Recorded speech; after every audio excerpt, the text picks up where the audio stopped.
जाके दरवाजा खोलते हैं तो देखते हैं कि यहाँ पर भी कुछ नहीं है। तो 4 पानी की टंकी होती हैं, तो उसमें से एक पानी की टंकी जब वो खोलते हैं तो उसमें एलिसा लैम की लाश होती है। दीपक, जैसे बहुत सारी पैरानॉर्मल मिस्ट्रीज है जो बहुत स्कैरी है, जैसे काफ़ी सारी आपने शेयर भी करी, बट कोई ऐसी जो अब तक सॉल्व भी ना हुई और जिसके पास किसी का कोई जवाब ऐसी भी तो ना? बहुत सारी हैं जो सॉल्व नहीं हुई, और ऐसी भी बहुत सारी हैं जिनके मतलब रियल प्रूफ मिले हैं।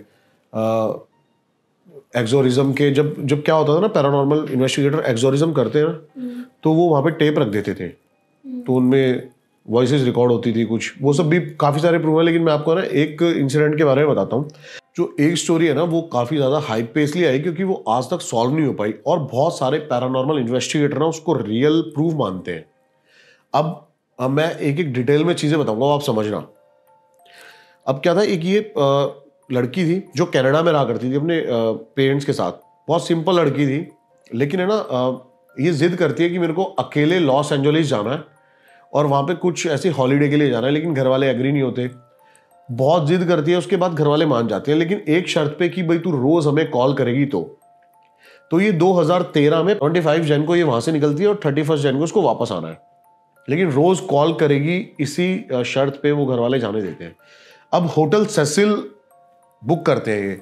अब इस होटल का अपने आप में एक बहुत बुरा इतिहास रहा है। बहुत सारी पैरानॉर्मल चीजें करीब 100 सालों से भी ज्यादा यहाँ पे होती आई हैं।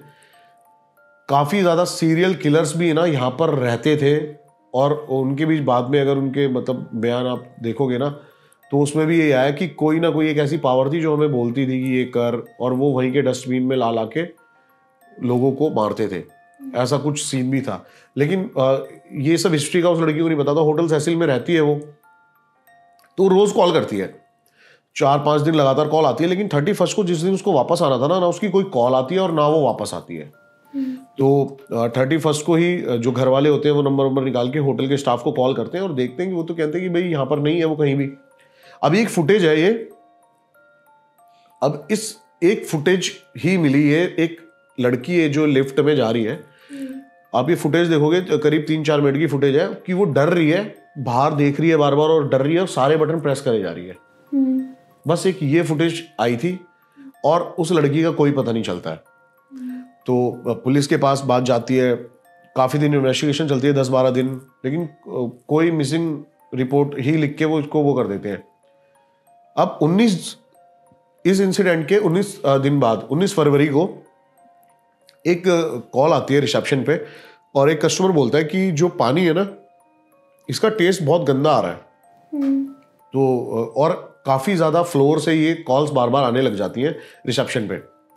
तो इस होटल के ऊपर ना, ये 5 फ्लोर का होटल था, तो 3 फ्लोर तक आप जा सकते हो, लेकिन ऊपर 2 फ्लोर रिस्ट्रिक्टेड थे, क्योंकि मैं बता रहा हूँ कि इस होटल का इतिहास बहुत गंदा रहा है। लोग सुसाइड करते थे, ऊपर से जा जाके नीचे कूद जाते थे बहुत ज्यादा। तो बहुत ज्यादा टाइट सिक्योरिटी होती है। ऊपर के 2 जो फ्लोर होते हैं वहां पे अलार्म सिस्टम होता है बहुत स्ट्रांग। और ये जाते हैं, ढूंढते हैं, जब छत पे जाके दरवाजा खोलते हैं तो देखते हैं कि यहाँ पर भी कुछ नहीं है। तो 4 पानी की टंकी होती हैं, तो उसमें से एक पानी की टंकी जब वो खोलते हैं तो उसमें एलिसा लैम की लाश होती है। ठीक है, अब मैं बताता हूँ, ये तो आप सोचोगे कि नॉर्मल है, सुसाइड कर लिया हुआ उसने जाके। तो पहली बात तो इम्पॉसिबल था ऊपर के 2 फ्लोर पे जाना। उसके बाद इम्पॉसिबल था कि वो जो गेट है वो खोलना। और एक नॉर्मल 5 फुट की लड़की, वो जो पानी की टंकी का जो वो था ना ढक्कन, उसको उठाने के लिए करीब 5 से 6 आदमी लगते थे।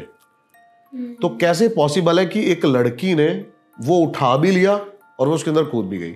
और अगर उसको सुसाइड ही करना था, जब वो छत पे चली गई थी तो वहां से भी कूद सकती थी, और पास में एक रिवर भी थी, वो वहां से भी कूद सकती थी। तो काफी, और ये मिस्ट्री ही है आज तक